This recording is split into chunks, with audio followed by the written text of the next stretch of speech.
moving on to the basics. Very nice lecture, sir. Thank you for that. So let's switch gear and have temperature in the evening today. Again, it's physiological to be febrile now, you know. So let's see how to deal with this physiological response. So what is fever? Because it's basic, so I'm just touching some basic slides so that we don't just have a knee-jerk response of paracetamol 1 gram TDS, which has been happening in every ICU in India now. Fever is a coordinated neuroendocrine autonomic and behavioral response of the body, which is again, as sir said, it's adaptive to the environment which is causing it to be febrile. And that is again very nicely coordinated by the software which has been given in the hypothalamus.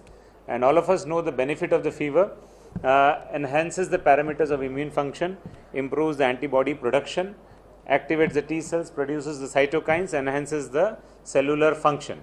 So, how our basics was translated centuries back? It was hot bath for malaria, syphilis, positive treatment correlation between the temperature and the survival. Temperature more than 38 actually had been proven to have high survival in patients with spontaneous bacterial peritonitis. And in children chicken pox, see, we all had chicken pox, we never received paracetamol, but they gave paracetamol in chicken pox and proved that the time of crusting of lesions were delayed. So actually that was a good response. We used to have neem baths and all that. If you remember your old days, chicken pox was just given better. No one used to even visit a dermatologist or a ID specialist.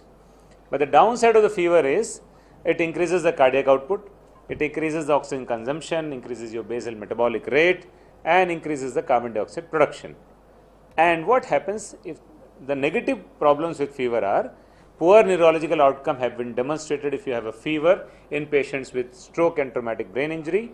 Fever is poorly tolerated by patients with bad cardiorespiratory reserve, and even mothers will have problems with fetuses if they have high grade fever which is continuous and may have a high risk of abortions. So this is the flip and the positive side of having fever in the body. And where do you measure it? All of us now know that peripheral temperature measurements are not reproducible, lack reliability in intensive care. So we have switched from peripheral to core temperature measurement, which because they are not influenced by the external environment, and anyone is fine. Pulmonary is more classic but not practical in day-to-day setting. So we generally end up using either the rectal, the urinary, or the tympanic. Sometimes you can also use the esophageal probes. And what is the correct definition of fever? 98.2 temperature, normal temperature is 98.2, and there are diurnal variation, as I told. All of us to now may have fever of 37.8 degrees centigrade right now sitting here because it is evening now. So where do we go from here? So what do the fever design? The SCCM and IDCA definition says anything above 38.3 degree or 101 is fever. So what do? Whack it or watch it? So let's now go into some of the evidence for or against whacking it or watching it. So what happens? What is the objective of this thermomodulation?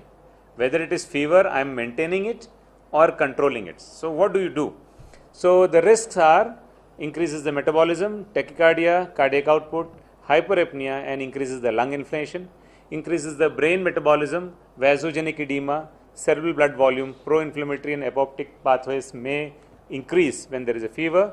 When you downregulate it, it decreases the vasopressor requirement, increases oxygenation, decreases the carbon dioxide production, and decreases the organ failures, decreases the risk of brain injury, decreases the ICP, and decreases ischemia. So this is one of the main objectives. What about induced hypothermia, or what is also called as TTM? It may increase the risk of secondary infections and can in fact contraindicated in cardiovascular disturbances and hypotension. For patients with bacterial meningitis, they are associated with increased mortality if you cool them. Shivering, which is again very common when you try to reduce the temperature, and it can damage and it has adverse events on patients, which we'll see. So what is the approach? How do you go ahead? So there are two types of patients who directly come in with fever to the hospital, and you may or may not be called because you are an intensivist. You generally are not called for a febrile patient who comes to the hospital. Or a patient who is already with you develops a fever. So in both the patients, patient themselves will tell you with classic history whether they have an obvious focus or not, or you end up actually quizzing with other tests and you say we may need more tests on you because you seem to have acute undifferentiated fever. The source according to your clinical examination as per what you say is not very clear. So the obvious focus which generally can be seen by clinical examination: acute CNS infection, pneumonia, UTI, abdominal focus, the wounds, and a patient with trauma with obvious infection. And what are the other DD when you have no obvious focus and have some other correlation in terms of thrombocytopenia, hepatorenal dysfunction, pulmonary renal dysfunction, and altered sensorium? We are not discussing PUO of 3 weeks of origin in this talk today. So fever with thrombocytopenia, so don't miss the basics please. It should be one of those: malaria, dengue, lepto, rickettsia, and some of the very common viruses which are prevalent. Then comes with hepatorenal syndrome, malaria, lepto, scrub, fulminant hepatic failure. Pulmonary renal syndrome, malaria, lepto, scrub, hantavirus, severe legionella or pneumococcal pneumonia. This may cause pulmonary renal. And then a patient comes to with fever and altered sensorium, malaria, encephalitis, meningitis, typhoid, septic, encephalopathy, brain abscess. So these are obvious patients who come to you with infection. So do you treat the fever or do you wait? What do you do? Let's go beyond that. Now let's see some of the non-infective causes of fever. On the left here are patients with extreme hyperpyrexia, 103 and above, because of drug reaction, endocrinal problem, and environmental problem. And non-infectious, a big list, as you can see: drug reactions, venous thromboembolisms, CNS problems, abdominal problems, autoimmune, neoplastic, blood products, and others, miscellaneous. So this is entire spectrum of a patient with you which can cause you to be called for managing the fever in him. So what do we have as an evidence? So the classic trial, which all of us know by now, and a grade 1 indication sort of, and it has come into the guidelines of ACLS 2015 as well, that TTM after cardiac arrest. Anyone who has a cardiac arrest and is resuscitated after that, hypothermia should be induced. But this classic trial, the TTM1 trial which is called, did not show a benefit by reducing too much. So 33 was as equal to 36. So that is when they started advocating that don't cool them too low. So 36 is as good as 33. And what are the evidence from observational studies which were there before this trial? So during the systemic inflammatory pathology, there is an association of early fever and increased mortality. For patients with acute brain injury, early peak and fever burden in first 72 hours were associated with increased mortality. So they thought that this subset should have fever which should be reduced. So then came the trial where they compared external cooling in septic shock. Okay, external cooling in septic shock, which was published in 2012. What they said is fever control using external cooling in sedated patient with septic shock is safe and decreases the vasopressor requirement and early mortality. This was followed by an article which said what are the observation of body temperature changes on admission in critical ill patients.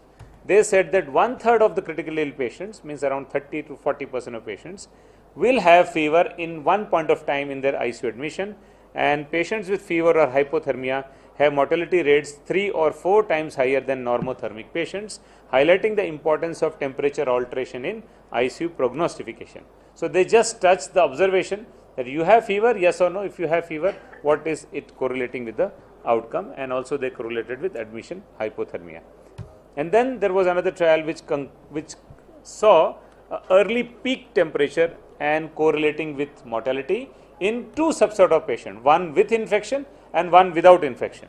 So what they nicely correlated is, it was actually a very large Australian and UK database. If you can see the number, read in small figures there, 10% of almost 29,000 patients and 28% of around most 1 lakh occurrence of fever in UK. What they observed is anyone who had fever actually had a decreased risk of death if he had infection as a cause of fever. So what was happening is, this fever was correlated or concluded to be protective to the patient himself. So reason why they said is, because this febrile range inhibited number of bacterial and viral pathogens which are common cause of life-threatening illness, such as Streptococcus, influenza and Neisseria. So in this observational study, they proved that fever in patient with infection was protective to him as well. So thus suppressing may not help the patient.